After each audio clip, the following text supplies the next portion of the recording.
More top 10s on TYT Sports. Francis, Jock, Jason.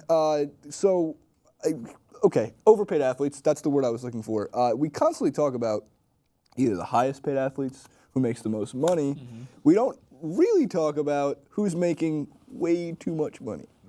And some of these are justified. And it's actually ironic that how in the last week, some of these whole entire mentality is flipped on. Yeah. So I believe Forbes is one of the contributors to making these lists regularly. Right.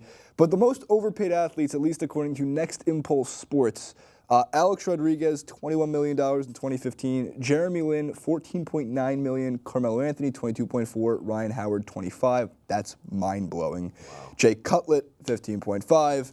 Kobe Bryant, $23.5. And C.J. Wilson, $18 million. Leave that list up for a quick second, because the only two things I have to say about this is, one, Alex Rodriguez is actually deserving the money he's making this year, not so much the last 3 or 4 years. And that's what it costs to keep Kobe Bryant on your team. That's what it costs to keep Carmelo Anthony on your team. It hurts your team, but that's what it costs. I was hoping that you were on the side of Kobe in this situation. I came prepared to battle. I thought you were going to be like, Kobe does not deserve that money. Are we in agreement here? We're in agreement. Yeah, we absolutely agree. Fun. Nice. Yeah, I came because I was like, Kobe has done so much for the Lakers. Yeah, he's been here since he started. He's been true to the franchise. Yeah. I mean, I'm sure he's had plenty of opportunities to go, and he stayed. And you have to pay that man, just like they paid Jordan. Right. That last year was at $30 million for that last season. I think it was like a retirement fund. You know what I mean? You've been such a good to the franchise. So you have to continue to pay. What is happening with money is that inflation's not the right word, although it's a different definition when it comes to sports. Yeah. Because I'm not talking about economic inflation. I'm actually just talking about how much money coming into a sport controls the contract. You have to understand, $23 million for Kobe right now is going to be nothing when LeBron signs for $45 million a year in about a year and a half when the TV money comes in. Collective bargaining agreement, everything, and that's just the NBA. Baseball is always been over the top ridiculous because there's no salary cap. Yeah. So I'm not trying to defend some of these overpaid athletes. Like C.J. Wilson, you are just not worth even close to that much money. Alex Rodriguez was. Can we throw out the list one more time so I can just reference it and bash two other players? Jay Cutler's not worth $1.55 million. Jeremy Lin's not worth $1.49, and Ryan Howard isn't worth $25.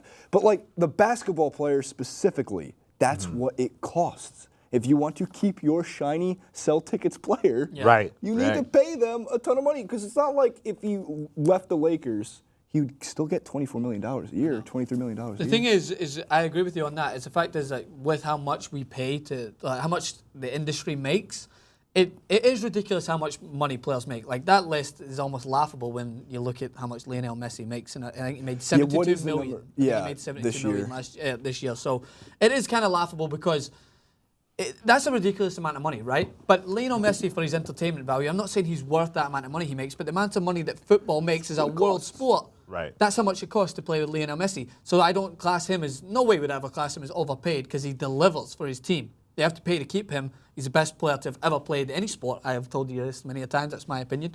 But, so it costs that much money to pay him. Now, don't get me wrong, there's players out there like Fernando Torres signed for $60 million to take him. Looks a little bit like me. Fernando Torres is a good compliment. For Jock's entertainment, Fernando Torres has missed 3 or 4 open goals. 2-yard goals. Yeah. So 2-yard goals? 2 yards, from 2 yards out. So but he was a fantastic player when they signed him. So at that moment, he was not overpaid. But then when he continues to not deliver, and he's still pulling in £220,000 a week, which is nearly $400,000 a week, to pull in that amount of money and not deliver, that's when I consider them overpaid. But when you look at a list and you, as you just said, for Kobe Bryant in the NBA, how much money does the franchise make? How much money does the Lakers are a top 10, So to keep him, that's not overpaid for me. That's just someone who's going to be continue to, as you said, preserve the name. We should make the most paid athletes. Yeah, most paid athletes. You're the most paid. You're not overpaid. You're not underpaid. You're just definitely paid. I think. Yeah, I mean, and these guys bring in so much money for these teams. Absolutely. Like Carmelo Anthony is probably selling jerseys out the wazoo for New York for the Knicks. Like everyone always went, oh, let's get Carmelo to New York. Let's get Carmelo to New York.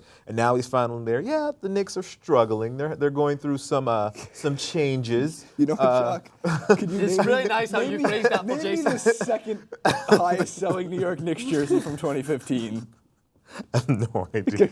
It's got to be Lou Monson. It's Rashid. It's Galloway. Rasheed Wallace. It's Rasheed. This is Rasheed's jersey. But I mean, like these guys are selling so much. I mean, they're selling jerseys, and like you said, they're selling tickets. Like there are these marquee names, and like the owners are making out like bandits. So why shouldn't the players that are bringing in these sales? This is not, people aren't going to the Clipper games to see Steve Ball. Well, they might be going. I'm going to see Steve Ballmer. Right.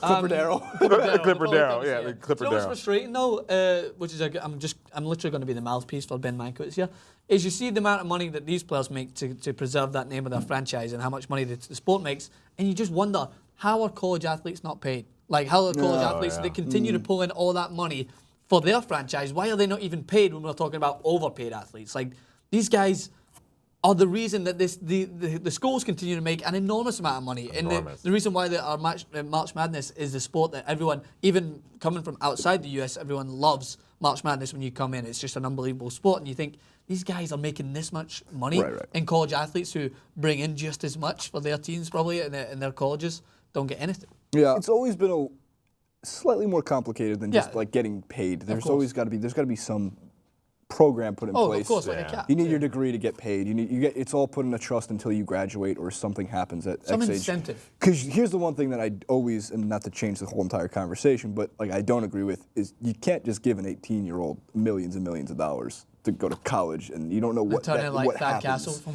Exactly. I'm not saying that's every single athlete, but I know. Considering only 60 players get drafted in the NBA plus the extra Matthew Dellavedova-esque guys, 5 or 6 who sign contracts with developmental league players, out of the hundreds, out of the thousands that play at Division I level, it's just not fair. Yeah, I agree.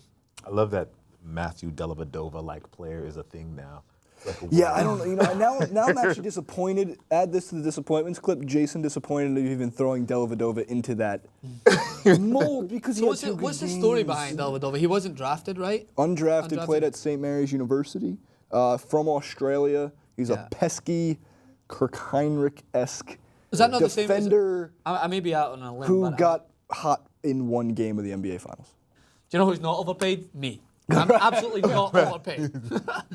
There you have it, top 10-ish, usually top 7-ish. Most 7-ish. overpaid athletes of 2015, at least according to Next Impulse Sports and Forbes, for the most part. They're the ones who get the numbers. That's where Next Impulse Sports cited it anyway. We don't think all of those guys make our list, but some absolutely do. Francis Maxwell at Francis_Maxwell, Jacques Slate at Cousteau. Yeah. 2 O's. 2 O's. 2 O's. If you tweet at him, he'll respond and give you a high five via Twitter. At Jason Rubin91, at TYT Sports. I just want to do that.